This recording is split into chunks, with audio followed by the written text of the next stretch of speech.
you, Rabbi from another planet. Please like, share, and subscribe, and ring the little bell. Ring that little bell so you're notified when new videos drop. I apologize. I'm recording this yet again on my laptop. Right now, I got a gazillion videos to record, and I'm encoding one on my desktop, which is, I'm amazed it's making it, but it's doing it. And so I'm recording this one on my laptop at the same time. You know, I'm getting a real production going because I've got to get all these cranked out, right? So we are on day 7 of the 6 constant mitzvahs, a 49-day program designed to radically improve your connection to God. If you're a God-believing person, let me just change that. There you go. If you're assuming that you're a God-fearing, God-believing person, this is a good one, right? This stuff is universally helpful. Obviously, I'm Jewish, right? I may have mentioned it once or twice. I'm Jewish. You're probably Christian. The stuff we're talking about here is universal. These are 6 commandments from the Bible that are designed to give us a close, intimate relationship with God and to understand that better. So these are basically 6 things that go on constantly. We talked about in the introduction, like the worldview of, like, that's what we're trying to do. We're trying to build up a worldview of a worldview that will facilitate us always keeping God in the picture, right? Keeping God in the picture. So we were talking about faith in God, and the way we're defining faith in God is making it as real to yourself as possible that God's real, right? You ever seen the TV show Fargo, which I really quite like? I think it's on Netflix. It's on Netflix in Israel. I'm not sure in America or in England. In America, I think it's on FX, right? For the first series, it was kind of a semi-sequel. You find out about a third the way. I can't remember where. Right, it was a semi-sequel because in the movie Fargo, Steve Buscemi ends up burying a case full of money. Right, it's a big case full of money, and then he gets killed and nobody knows it. So then, in this TV show Fargo, somebody's driving by it. And they're like having a terrible time. They need money. They're on their asses. They don't know what they're gonna do. Right? They don't know what they're gonna do. And he gets on his knees and he prays to God. Right? And then he finds the case. Right? He holds up the money. And goes, God is real. God is real. And it blows his mind. God is real. That's what faith is, right? So we're going to continue that right now. Please like, share, subscribe, comment, sign up my Substack, sign up my Pace Substack, have a bit of charity. I need to buy a new bloody computer. That'd be lovely. That'd be nice. So now we're talking about does one's understanding of faith, the first of the 10 Commandments, I am God. Does that have to be using your intellect, or is that an emotional thing, right? So let's see what it says. Sefer Kuzari, which is like a seminal book in Jewish mysticism, written by Rabbi Yehuda Levi, mentions, when did they write it? Did they have a date? I don't know. Long time back. Mentions the value of accepting God's existence without logical proof. Okay, a leap of faith, essentially. Nevertheless, the Kuzari also points out that while all other religions begin with the purported revelation to a single prophet, well, you had the 12 apostles. That was the Judaism's claim to divinity is God revealed himself to an entire nation. Now, this is actually really mind-blowing, right? Absolutely mind-blowing, because how on earth are you going to fake that, right? You can fake, 12 people. You can fake 3 people, right? You can have that small conspiracy. But when God appears to 600,000 people times 2, right? How are you going to keep it quiet that if you're making that up? It seems that, like, how is that possibly going to happen, right? People don't teach their kids nonsense, right? A lot of time people want to teach other people kids nonsense. Let's say they don't have kids and they want to say, having that vagina doesn't make you a woman. They want to teach your kids nonsense. They don't want to teach their own kids nonsense, right? Which I think, we heard climate change is a big deal. It's going to destroy the world. Yet all the people who say that are buying beachfront property. So I don't want to tell you. In the story of Exodus, in 49 days, it'll be 42 days from now. I'm recording this on Thursday. This will be going out on Saturday. because I'm offline. And so 42 days from now is the time when the Jews got to Mount Sinai, right? A single person can emerge from a cave and say that God revealed himself to him. Many of those people have, right? Many people have done that, in fact. If he's powerful and charismatic enough, he can base a religion on that claim. I don't know much about Mormonism, but it seems somewhat like that to me. But it's impossible for 600,000 men to agree on a fabrication, especially 600,000 Jews. I mean, really? 600,000 Jews. Okay, the old story is, the old joke is they find a Jew on a desert island. He was shipwrecked there for years. And he shows all this is the house I built, this is this I built. And he says, over here I built a synagogue, and over here I built another synagogue. So why? Why buy two? He said, well, build two. Well, one is where I pray, and the other one I wouldn't be seen dead in, right? Jews are a little bit fractious, especially 600,000 of them. 600,000 Jews, 120,000 views. Opinions, I should say. Why do people not make love on the streets in Israel? Because the passers-by will tell you what you're doing wrong. And yes, they will. If the story of Revelation of China was untrue, there would certainly have been many denying the story, and it could never have gained credibility. That's very true. At an outreach seminar, famed Rabbi Amnon Yitzhak was challenged by a non-religious police detective. The man claimed that since no one was alive to verify the stories in the Bible, he could not believe that they are true. So, do you remember whether we celebrated Passover last year? Says Rabbi Yitzhak, right?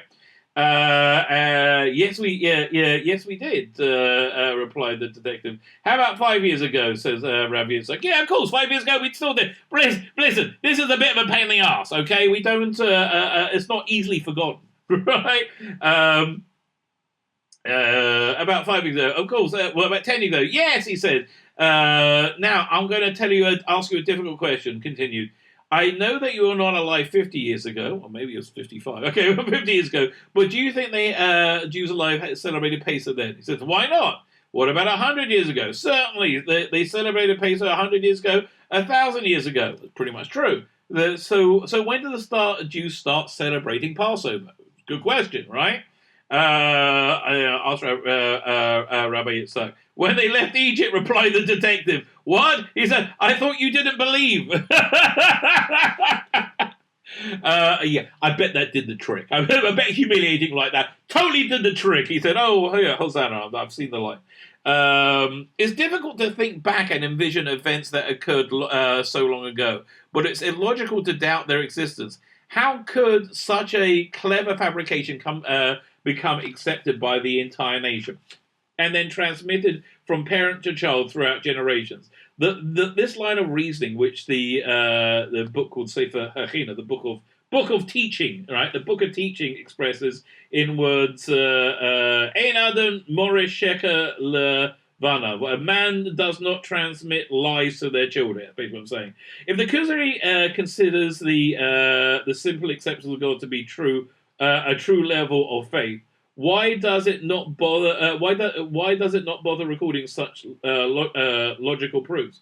A similar question can be posed at another book by Rabbi Yosef Albo, who writes that there is value to a simple acceptance of God. I agree with you completely. There's a lot of value to it. He writes, however, you cannot believe a person who tells you to draw a diagonal line from one corner of a square to the other. The other is square to the other is shorter than the side of the square. You cannot believe something that your heart tells you is false. Okay, so either you consider, so say he's making a diagonal, he's saying that's shorter than one of the straight lines. Okay, so your heart won't believe something that you believe to be false. You either consider God's existence logical or you really don't believe in it. That's actually an interesting point now, isn't it? It appears that the early rabbis, called the Rishonim, agree that we cannot have a proper faith without thinking about it altogether. The primary difference between these two opinions, the Rambam and the Kuzari, is the Rambam examines the subject of faith as an outsider, going all the way back to creation and reasoning that God is the only way of explaining it. While the Kuzari began to examine the examination as an insider, accepting the Bible as a given, and then seeking proof that it's true. Okay. All agree, however, that Amuna, even if faith, even if it's simple faith, requires thought. Right, I tend to agree. Right, one can. I mean, even if you have somebody who's mentally disabled, who's like has a mind of a 5-year-old and is 50, yeah, in fact, those people, those people have such clear faith, right? Such clear faith. Now, we're in this period called the Omer, this 49-day period of growth. Now, during this time, we had the 6-Day War in 1967, which I think is the last opportunity for the Messianic age to begin. I think this year we might be back, right? I think this year it might well be back, but it was. I think that was the last opportunity that we we could have like beaten our swords into plowshares. And what was I saying? That delving the Rambams, all agree about requires thought, right? Oh yeah, I'll say because again, I have this great docudrama about the 6-Day War, which is so clearly miraculous, and it's not made by Jews. It's made by Christians, and Christians get it. Just generally speaking, Christians get it so much easier than Jews. All agree, however, faith and simple faith requires thought. One may not feel the need to delve into the Rambam's philosophical proofs. One may accept the Bible as a given and build faith through the other one about the Kuzari's proof about the whole giving the Bible Mount Sinai to the whole nation. But that too requires intellectual thought. Those whose faith stems from a need to solve their insecurities or a need to have somebody pray to in stressful times have not fulfilled the commandment of faith. That's interesting, isn't it? Like you just need somebody to turn to when there's no atheist in a foxhole. That's the famous expression. We have ascertained that it is necessary to come to calculate knowledge of God's existence. But why is faith a constant mitzvah? Like, why do we have to literally constantly? Why is it important to eternalize it and work to clarify and solidify every second of our lives? Well, we've gone through that. There's quite a few good reasons. In order to face the challenges that we confront at every turn, we must make God's presence constant in our lives. Imagine an ostensibly religious person who is less than honest in business. You don't have to imagine it. I met a bunch, mate. Okay. That always blows my mind. If you ask him if he believes in God, he will absolutely tell he does. But if you believe in God, why are you cheating and lying to make money when God says, don't do that? The bottom line is because they want to, right? Don't you realize that God commands us not to lie and cheat, right? Okay, this is a little aside. I've spoken many times over the last couple of years. I came into quite significant conflict with people running my synagogue, right? And they came to admonish me, right? They came to admonish me, and they screwed up. And then I started recording something they did, which was really bad. I pulled my camera out and started. I mean, they weren't like jacking off in my face, but they started a clear violation of biblical law, and like it was undeniable. So the guy in charge says, "If you don't turn that camera off now, we're getting up and leaving." So I look at him and say, "You don't think God has a camera? What? You're worried about your neighbors seeing, but you're not worried about God seeing?" Yeah, that's exactly the type of people I'm talking about here.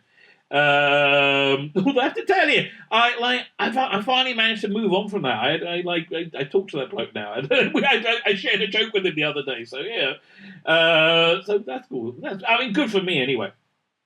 An individual who has some measure of self-respect probably won't respond, but in his mind he might think, I know that a God exists, but, right, but, dot, dot, dot. The modifier of the dangling butt, who worked, what about the dangling butt, that people utilize to justify actions that run contrary to God's will, can be eliminated only through the internalization of faith.